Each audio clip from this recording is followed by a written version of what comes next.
Good morning, it's Dale Darley, and this is Spider Mel. Spider Mel does whatever a Spider Mel can do. So this is Mel from, I can't even speak now, we haven't even started. So Mel's wearing her Super Spider Senses hat, and you'll find out why in a minute. And Mel is from Wakeman Nutrition. So today we're going to talk about curiosity, and we're sticking with this theme of being more dog. Because as usual, I have some stories to tell you. So we're going to talk a little bit about curiosity, and what I find interesting, and sometimes not in the slightest bit amusing, about dogs is how super curious they are about smells and tastes and stuff like that. And I have no idea what's going on in their brain. So I've got 3 dogs. I have Ferdy, Marley Moo, and Angel. Except with Marley Moo, I've christened her Marley Poo, because Marley she has such a beautiful nature, but she's very, very curious. And she eats human poo. She eats any poo, actually. It's pretty disgusting. But what I find most disgusting is she eats human poo. And before anyone thinks that I serve her a delicious dish of human poo, it's not mine. Oh, Mel, I know, it's hideous. So where I live... Sick now. Say that again? Feeling a bit sick now. Oh, don't. I tell you the number of times that she's done this, and I've almost vomited outside. So, probably about 6 weeks ago, so we were out walking. So we walk a lot, and I live in the countryside, so it's very rural around here. And for some reason, a human who I can't identify, I don't think I want to, thank God, poos in the Rambler. And they poo very close to the path. And for me, it's absolutely valid. So the first time that she did it, I don't even know I want to describe the poo, but the first time she did it, it was very runny and pretty awful and stunk to high. So I smelt it straight away. Well, my darling little sleeping beauty over there, just kind of ran up to it and slurped it all over everywhere. And honestly, it was utterly vile. But because of their sense of curiosity, of like, oh, this is rather interesting, and it smells jolly nice, and oh gosh, that taste. And I know it's not something we want to do, but animals, they go by their sense of smell, and maybe there was something in this that she needed to eat. I don't know. Anyway, a couple of days ago, we were out walking, and they walk by my side because we're out where there's nobody. There obviously is a human because they've pooed. This time it was a log, and didn't smell quite so bad, but I caught her mid, there's something exciting. And I guess what I should have done is put it inside a poo bag, but my instant reaction was, let's scrunch it into the ground, let's bury it, cover it in stones and sand, and then she can't eat it. So we carried on our walk. On the way back, she of course remembered and ate it with all the stones and everything. And I made the choice to walk away.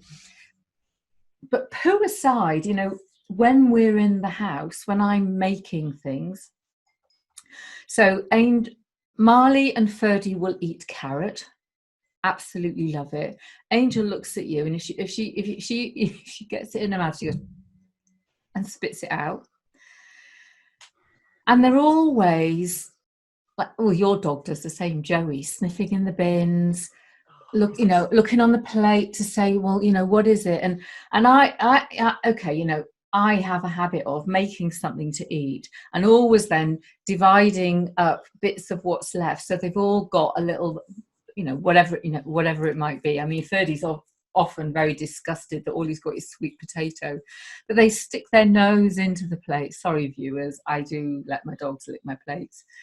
They live on the sofa, they live in my bed, they're my babies. Sorry. No, apologise. I'm not. I was just going to say I'm not sorry. They come up to the plate, or whatever it is, whether it's breakfast or dinner, and there's this sniff. And I mean, usually Ferdy and Marley, I don't know about their sense of curiosity, but they just go wolf. An Angel goes, I'm just going to have a little sniff around and little see what it is, and I might give it a little look, and then I'll have a little think about it, and then maybe and it's really interesting watching them in their behavior. I mean, another one of the, nothing to do with eating anything, but another one of their very strange things, and I don't know if Joey does this, but they go up to my fellow humans and stick their noses right in their crotches. All dogs do that. Yeah. So, there's these poor humans coming along, and my dogs go up and go, oh, we're really pleased to meet you. Yeah, you smell. I was like, oh, really? So I find watching dogs in terms of that curiosity makes me wonder about my own curiosity. And I was saying to you earlier that I have absolutely no appetite. I haven't had an appetite for quite some time, though I have recently discovered that I'm deficient in B12, and I don't know if it's a symptom of it, but prior to that, I love delving into recipe books, and although I'm gluten free and I don't eat nightshades, I'd look at a recipe and I go, oh, now what can I do with this? Probably got a recipe for coq au vin, and I end up making, I don't know, banana fritters. It's just like, oh, how can I change this recipe? But I used to have that curiosity about how I could take a recipe with the things that I was able to eat and enjoyed eating, and create something out of it. So I no longer have that. What I tend to do is I look in the fridge and I'll look at what's there, and then I'll wonder, how do I build a meal with the items that I've got? So I tend to buy currently the same sort of stuff. I have no desire to experiment. I have absolutely no curiosity. I can taste the flavour. I can smell the food. I mean, I do have that. I mean, I know that's something you're going to touch on, but I have no appetite, Mel. Absolutely none. And I guess you must come across this quite a lot. Yeah, and I mean, I've experienced it myself. When I've been unwell and poorly, and sometimes it's just kind of frustrating. It's like you want to eat, in terms of you see things that you used to enjoy, and then there's no real sort of inner desire to go, oh, yum. And it's just like, and when food's a big part of your day and something you look forward to, it removes a lot of enjoyment from that. But only last night was I speaking to one of my clients, and she really struggles to know when she's hungry. So as a result of that, her eating has been really sort of erratic. So she just kind of just gets on with life. And I think this is part of our problem sometimes when we're leading a very full-on, fast-paced life. We're just not listening to our body. And I know we touched on this a little bit last week when we were talking about being more dog. We've lost our intuition. So there's that element whereby we're focusing lots of external things. So we just don't recognize certainly those more nuanced signs that we're starting to get hungry. We may well notice it when we're bloody starving, and it's like your body's kind of yelling at you. Or also sometimes there can be an element of, we can consciously almost numb our body when we're dealing with difficult times, like feeling unwell and going through sort of emotional traumas and things like that in our life. We can numb everything down, and again, we don't really recognize what's going on. And I think many of us assume that when we're hungry, it's because my tummy is rumbling, and it's probably not that much of a sort of significant percentage of our population that gets a rumbling tummy. So there are loads more other more subtle signs that usually appear and grow, and it's whether or not we're actively listening out for them and then choose to respond to them. But just thinking about, our senses, hence my spider senses hat. If only I had webs. You have. You just got to imagine them. Be curious, and they will grow. I've worn this when I've played with my son as well. Senses. So we have all of these senses going on, but again, we often don't utilize them. So when we're typically eating in a very mindless way, we might use our eyes to identify food that looks appealing that we might eat, but then that's it. It's just like, oh look, chocolate bar, ooh, unwrap it, hoovered, scoff, gone. We haven't noticed anything about that food. And it reminds me, we were talking about dogs. So Joey is a sight hound. So I think for greyhounds, their vision is like 2 miles. It's absolutely nuts. And I don't know whether he has that vision, but he has got the nose of a God knows I don't know what. Angel's the same, sight hound. He will smell toast and butter from 500 meters away. It's ridiculous. Yeah. But so I'm kind of jumping all over the place here, but when we're eating, we typically don't connect with our food because we're not taking any notice of it because we don't feel it's important or whatever, and then we miss out on all the stuff that actually brings that enjoyment and connection with that food that makes you go, well, that was really nice. You know what, I might actually do that again. So when I teach my clients around mindful eating, it's a real practice. It's not something that we develop overnight, particularly when we're trying to battle all this white noise going on behind us. And I always try and encourage you to focus on, acknowledge or notice the taste last. So by all means, look at your food. You've got something, quite handy. It's biteable in your hand. You can look at it, observe it, take the time to kind of look at all the nooks and crannies and what its appearance, whether it looks like anything else. Smell it. By all means, smell it. I think about my son growing up and first introducing him into solid food through weaning, and he'd spend ages just kind of squishing food and messing around with it, and that was all part of him connecting to it.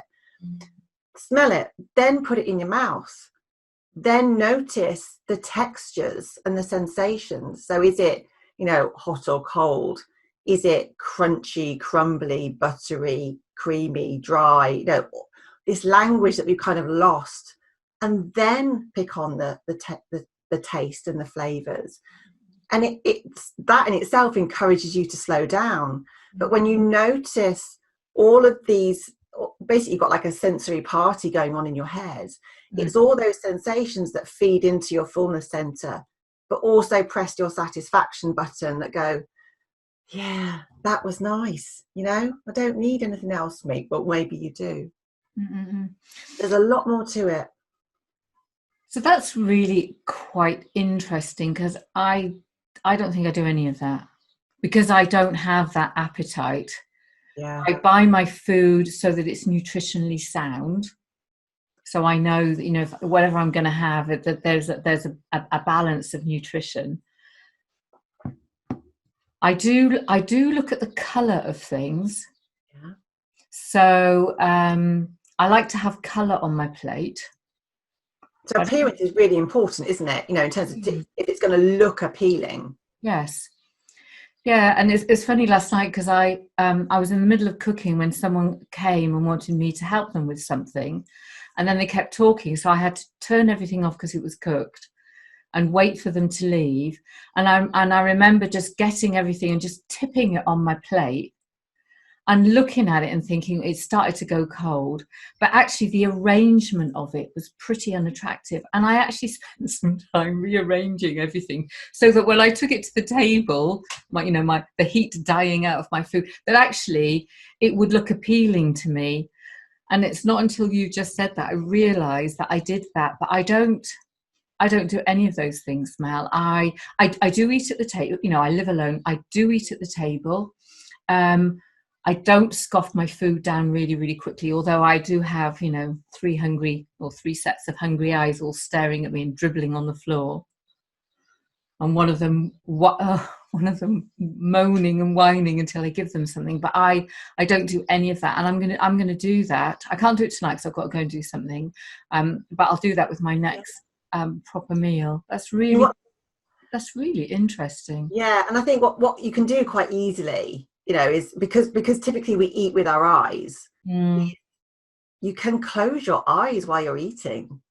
And it's like you could put a blindfold on, but you could close. I ask my clients to do this: put a scarf on, or just close your eyes and just like be more in the moment.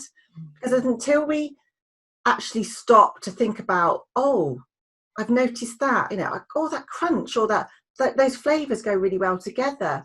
We don't really reinforce or learn what it is that we like about foods or what we don't like about foods.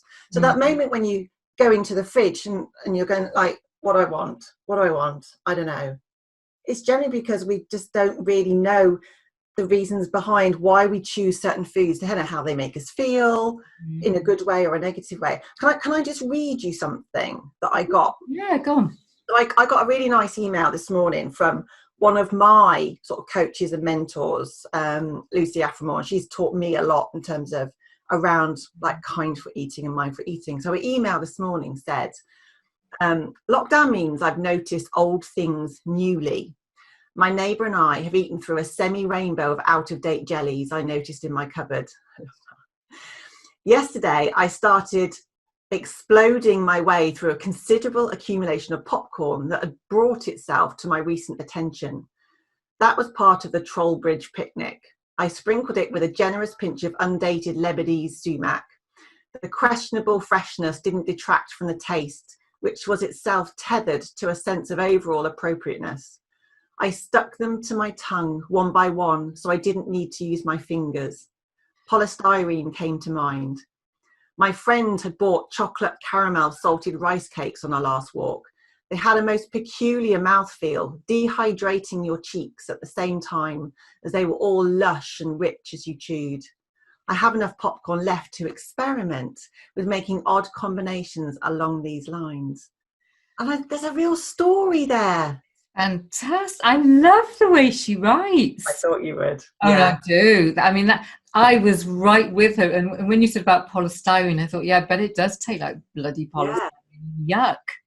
But that whole story around not just, the food that we're eating and what we're noticing about it, but also the experience, the connections that you've got either with other people or, your dogs or just the situation that you're in. It's our eating experience is more than just the food. It is. You really are making me think. I mean, I wish, and I'm sure that as my deficiency thing disappears, I'm sure that I'll get back to my old curious self, and I'll want to be in those moments with my multicolored jelly that I don't have. I mean, how funny is that? How funny is that, going into your cupboard and thinking, all that old stuff that you've accumulated, and you're just going to eat it because it's there. What an amazing story to carry us through some really, really awful times. Because I'm sure that, in terms of the virus, the stories and things that are coming up must be triggering stuff for people around food. I mean, I would imagine that, being in lockdown and no longer, I know people are starting to be allowed out, no longer being able to go to restaurants and have someone else delight your taste buds must be so super frustrating. I mean, people must be sick to death of going, oh, we're having fish fingers and chips again tonight. Oh no, let's have egg and chips or ham and chips or. But, sorry. No, I think in terms of smell and taste, it's so important to our sense of enjoyment around a meal. And I'm sure your appetite and your sense of love around food, because I know you do love it, will come back. And it's interesting in terms of we don't often notice what we've missed until it comes back. And so, I'm thinking about the people that have experienced loss of taste and smell through corona, like 2 and 3 months worth of not being able to taste or smell their food. And I've heard that frustration in terms of like, well, what's the bloody point of eating if I don't get anything from it? You know, it's more than just putting food in our bellies, isn't it? So I'm looking forward to people coming back into feeling, you know, more normal and human and starting to appreciate their food. And I think lockdown has probably brought a little bit more appreciation of the things that we have, the small things in life.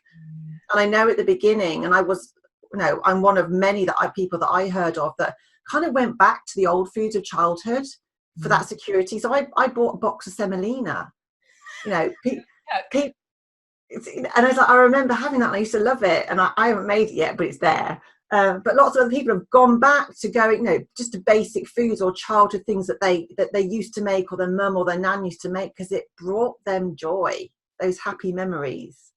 See, I haven't done anything like that. I did a big chocolate binge because I prior to this, you know, if someone suggested I ate chocolate, I wouldn't be impressed, and I would make my own cake. And I actually have gone the opposite way and not made cake, and bought gluten-free cake and chocolate. And although I've now kind of got not doing that so much anymore, for some reason I just felt like I think what I wanted was a treat from the outside world. Now that I think about it, because, you know, once a week I would go and meet my friends in a lovely, you know, cafe by the sea or something, and we'd always pick somewhere where we could have something really lovely, because I love going to restaurants. One of the things I love about Spain is, you know, if you have a menu del dia, you have many what do they call them? I've forgotten what the word is. See, that's how long I'm doing it. No, not tapas. You have lots of, you have a starter and a middle course, and I forgot what they're called. Courses. Oh no! Somebody let me out of lockdown. But you get lots of courses. I know. I was thinking dishes. But it's lovely because you go somewhere and, you know, they have a big menu del dia, and you know, and they read out all the different things, and that really inspires me to try things, because some of the stuff I sit there with my phone and I think, what on earth is that? Have a quick Google and it's like, oh, it's some kind of fish, or we'll have a go at that. And I love that experience that somebody else has taken that time and attention and care and brings you something, you know, like the chef has decided how it's all going to be laid out and everything. Now I really enjoy that experience, and I'm looking forward to being allowed to go back out to play again. But I think for me, I want to bring the experience back into my home. You know, I've got some beautiful cookbooks. One of my favourites is, I can't remember the guy's name, but he wrote a book called How Not to Die, which is a nutrition book. Yeah. But there's a How Not to Die cookbook, and the recipes it's one of my favourite books. I've got quite a lot of recipe books, but that's one of my favourite. And I was thinking about it the other day, and it's like, I can't be bothered. What's the point? Look it up, because I've heard of that one. I've heard good things. Hang on. There is lovely recipes in, and also I was thinking that, you know, the other day I still have a dehydrator, and I used to experiment with kale chips and beetroot chips. So I would make my own vegetable chips. I'd make my own cakes and cookies and crackers in my dehydrator, and I looked at it the other day and I thought, well, that's a waste of time, and I've stuck it under the terrace, and it's like, why would I do that? You know, first of all, it costs a lot of money. I used it massively and loved that experimenting with, you know, what would happen if I put, you know, these seeds in those crackers, and I thinly chopped up this vegetable. You know, what would they taste like with some Himalayan pink salt on? I've lost it all, Mel. Honestly, a dehydrator is amazing.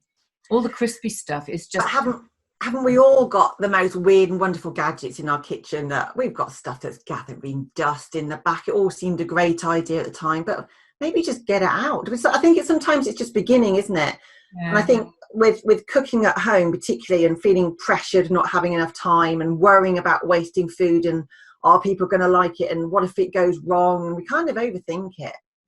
Actually, what if we just began with one thing? So I would say to some of my clients, right, I'm going to give you an ingredient, and I just want you to come up with one new recipe, whether it's one in a week or one in a month, but slowly just like step out of that comfort zone, because what could go wrong? Well, do you know we could combine our two things. So our invitation, well, you don't know what it is because you don't know what's inside my head. I don't know what it is yet, Dale. Thinking about, my big thing is about writing and journaling, and you read that piece out, which was absolutely beautiful. So if you're challenged and you need to, I'm gonna ask you to pick three or four foods that someone's got to try over the month, maybe a food a week. So you just think about that while I'm gabbling. Okay. So my invitation is this month is to use your journal as a food journey, like we heard that story from your mentor, one of your mentors, is to take the foods that Mel suggests and write about them in your journal. So if you said like one of the foods was beetroot, it's not just about beetroot the fruit. It's a vegetable.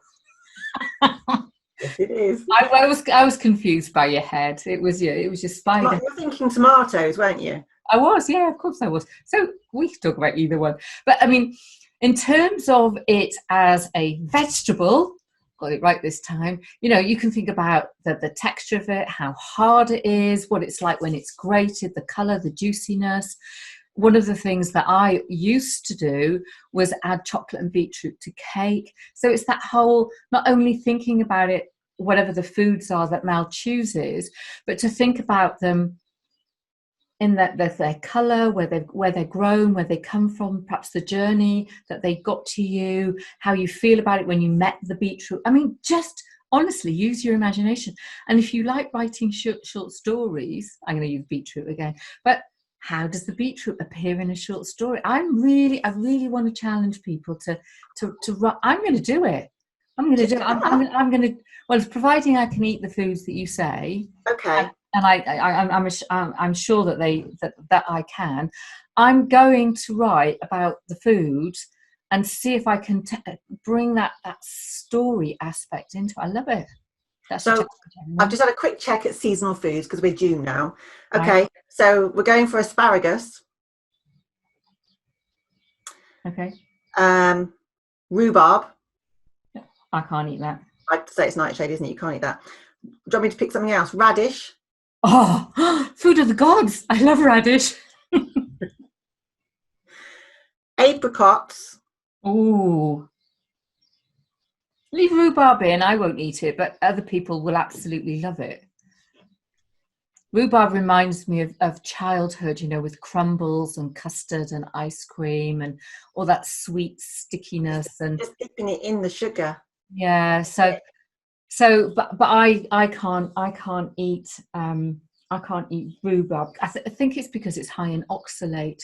Yeah. Really, really high in oxalate. It is very high. Yeah, which is not good for bones. But I mean, every once in a while, surely I could eat rhubarb sweets. Not that you can find them in Spain. Rhubarb and custard. So we've got asparagus, rhubarb, radish, and apricots.